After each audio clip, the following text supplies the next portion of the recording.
unfortunately, we are worse off today when ISL started. Yeah.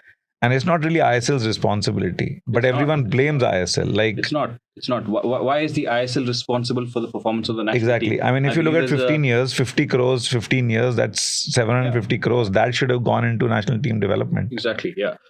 As far as I understand it, in my humble opinion, the ISL's responsibility is to create a platform where the average Indian footballer has more visibility than ever before. It brings commercial viability to clubs, which allows them then to invest more into youth development. But how the national team does is not their responsibility, because they don't choose the coach. They don't choose which players are called up to the national team. They choose the training, the methodology, the youth system. Exactly. Yeah, that's not their responsibility. So it's not on the ISL. But there is this sentiment amongst fans that because the fact that Indian team is not doing as well as, but I mean, it's doing terribly, and it was not great to start with, that somehow ISL is the evil. Do you kind of acknowledge that is the view? I don't, to be very honest, and it's not because I'm a stakeholder and I'm somebody who's working in the ISL or with one of the clubs. I don't understand the concept of ISL being the ones or the clubs being responsible for it, because all the clubs have done since inception. I mean, see, if you're looking at this from a simple perspective of, if everybody believes that ISL and the clubs are in this to make money, trust me, these are all astute businessmen and women, right? Let's keep that in mind, right? These are not idiots who've just been picked up off the street and said, okay, let's run a league, and you guys have some spare money in your pockets which just happen to be there by chance. They know what they're doing. If they're looking at it from a business and commercial perspective, they would have all long folded after 2 seasons of thing, right? So if they're pumping all this money into it, then it's with some idea of contributing and giving back to sport in the country, right? And choosing football as their medium to do so. So if the intention has always been right, that we develop players, we get players to move into a better level of talent, which allows them to get them. And ISL was simply the platform for that talent to then be showcased and highlighted.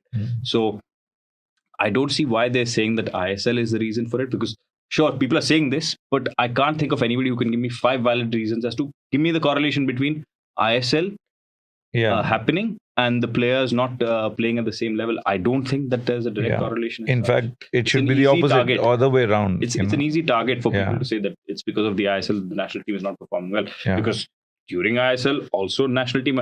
So in 2019, when India beat Thailand 4-1 in the Asian Cup, why was ISL not then at fault or given the credit? Right? Because if indeed we're beating Thailand, which was considered one of our better results and all that, and when India drew with Qatar, a country with vast more sums of money, why was it not then? Because honestly, those results are one-offs. When you can consistently put a run of results together, then it's a different story. That's the thing, right? Because see, if I play you 100 times, there is a possibility that on one particular day, Vivek, you might not be at your best. And I might be able to get the better on one day. 99 times out of 100, you will be. Right. We need to stop looking at those sort of one-offs as huge achievements, because it is what it is. It is a one-off. What you need to do is consistently put together a set of results that allow you to gain the confidence that we are indeed, this is our level. Maybe the ranking that is there right now is a true reflection of where we were. Maybe we were not the 90th best country in the world. Maybe the 136, 140, wherever we are, is what a reflection of where we are right now. I mean, look at the national team. Put them against, take the foreigners away from the ISL clubs. Take any club in the country, put the Indian players together. The quality of the game will automatically drop, for the simple reason that they are not at the level as any other country that we have been playing with of late in the recent. Okay, we played against Hong Kong, where we lost 1-0, where they had a few imports, etc., and everything and all that. But even then, we did not dictate the tempo of the game.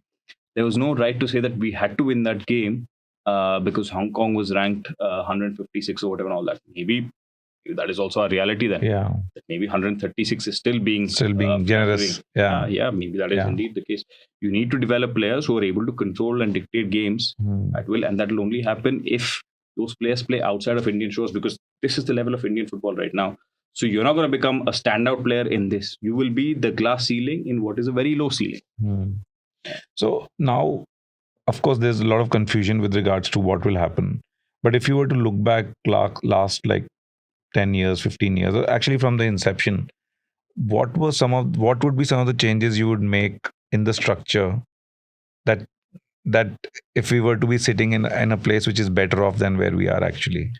I would force every club to invest significantly more amounts of money in infrastructure, in youth development, and ensure that it became almost an obligation that every club did so, with creating a certain amount of accountability.